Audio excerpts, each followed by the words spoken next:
I go, let me get this straight. You have 34 spreadsheets set up to track the different prices of organic beef. You drive an extra 5 miles to save 3 cents a gallon on gas, but you don't know that Ramit Sethi is a financial expert who wrote the book, I'll Teach You to Be Rich. He's built a multi-million-dollar business around helping people with their personal finances and has become so well known and respected that he recently created a Netflix special on the topic. I'm Ramit Sethi. I'm a New York Times bestselling author, and I teach people how to live their rich life. But he also has the most controversial piece of advice on the internet. He doesn't think you need a financial advisor. But after personally working at a Fortune 500 financial planning company, I wanted to dive into the numbers to see if he's right. There's a ton of advice on the internet talking about saving money. In fact, when financial experts talk about saving money, they typically start by talking about cutting out coffee, acting as if that extra $5 a day is the difference between you retiring or not. What I love about Ramit is that he talks about cutting out the biggest expenses in your life first, so you can still enjoy your coffee. And Ramit says that a financial advisor could be the biggest expense you don't even know about. So in this video, I'm gonna break down how a financial advisor could potentially be costing you over $1.9 million. Let's dive in. Let's get right into it. This is what Ramit has to say. But for the vast majority of people, I believe you can manage your money yourself, and you should. Financial advisors can be fine, but never, ever pay a percentage of assets under management. Never. There's no reason to. And when you actually understand how the costs work, you will almost vomit. 1% sounds like a little bit. I go, do you understand how compounding works? And this is when they look at me. They're like, no, I don't. This is why I'm talking to you. I go, okay. 1% does not sound like a lot, especially if you have $100 to start out. Okay, they're taking $1. It's fine. But as that number grows, as your portfolio grows, that 1% also grows. It's not 1% once, it's 1% per year of total assets under management. And so when your portfolio grows large, 100,000, a million, 3 million, those numbers accumulate, and advisors who are charging AUM, assets under management, make their money on the back end, at the end. The clear thing to understand is that the percentage fee that most advisors charge is typically calculated based on AUM, or assets under management. In other words, if the advisor is managing $100,000 of your assets, they're being paid $1,000 that year for watching over it. But that's only 1 year. And Ramit talks about how advisors make money on the back end. So here's exactly how 1% could affect you over your life. Let's say you're an overachiever and hire a financial advisor at the early age of 25 years old, and you're making $60,000 a year, getting 3% raises each year for the rest of your working career. And because you're an overachiever, you save 15% of your income with your advisor. Well, by the time you pass away at 86 years old, you will have conservatively paid that advisor 1% every year, equating to over $765,000 in fees. On the other hand, let's say instead of using an advisor, you invested in a low-cost index fund and earned the same 8% return that your advisor got you, which, by the way, isn't unreasonable. You would have paid a little over $31,000 in fees. In other words,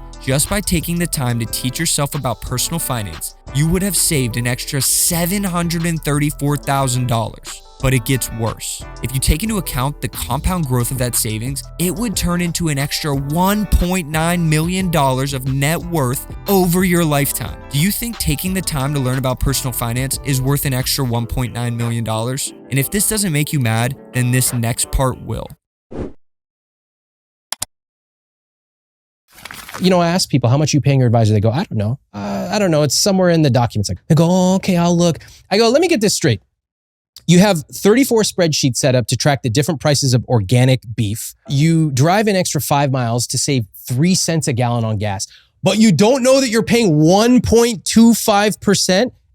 And it actually makes a lot of sense.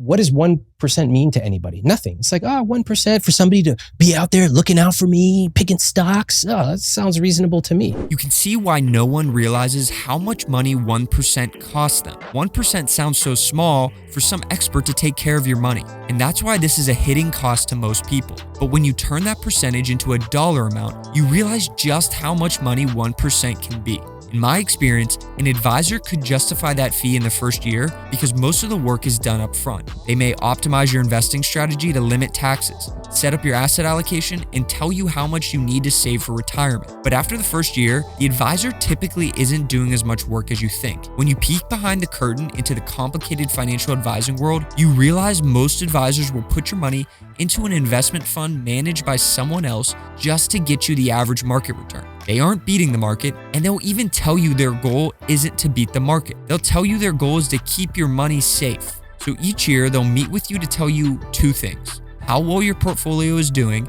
and whether you're on track for retirement or not. But all they're really doing is reviewing some spreadsheets and doing some basic math. With the rise of ETFs and online retirement calculators, this is something you could easily replicate on your own for a fraction of the cost. Paying a financial advisor a yearly fee is similar to you paying a lawyer 1% of your salary every year to make sure you stay out of legal trouble. Is that something you do too? Or do you wait until a legal situation comes up and pay the lawyer an hourly fee to deal with the situation? Lawyers aren't useless, and I'm not saying financial advisors are either. I just think the average person should be paying financial advisors the way we pay lawyers. And this is exactly what Ramit suggests. I think that there are a specific time and place that a specific group of people can benefit from an advisor. I have hired a financial advisor myself. I paid him an hourly fee. It was a healthy fee. I did not negotiate it. I paid him exactly what his rate was. And I hired him for a very specific project. Okay. In my case, it was, hey, I've got my asset allocation. I just want a second set of eyes to make sure I'm not missing anything. There are other examples of when people might want to hire a financial advisor. Be like, you're approaching retirement, you have a complex financial situation. So Ramit isn't totally against financial advisors. Hiring one does make sense in certain situations. Like if you have no idea where to start saving and investing, if you want to check your asset allocation, if you have a complex tax situation, if you have a complex divorce, an inheritance, or are entering retirement. These are all great reasons to talk to a professional, but the key is paying them correctly. The correct way to hire an advisor is to pay them an hourly fee, which Ramit says. Once you get the advice, you implement it on your own and don't spend another penny on an advisor until another complicated situation comes up, just like you would pay a lawyer. So if you currently have a financial advisor, just send them an email asking how much you paid in fees last year, not in percentage, but in dollar amount. I guarantee they won't send it right away. And once they do, you'll be shocked. And if you don't have a financial advisor and get overwhelmed by the topic, then Ramit is sponsored by a company called Facet. They're a financial planning company that is paid based on a membership fee, not on assets under management. I don't know too much about the company, but I trust Ramit and I think it's something worth looking into. But if you want to go one step further and take your finances into your own hands, you need to begin to educate yourself on the topic. And the best place to start is to learn about the financial order of operations. It's something that's widely talked about and everyone has their own opinions on, but it's also why I created this video explaining exactly how I would save and invest my money if I was starting from zero. So check out this video if you want to get ahead.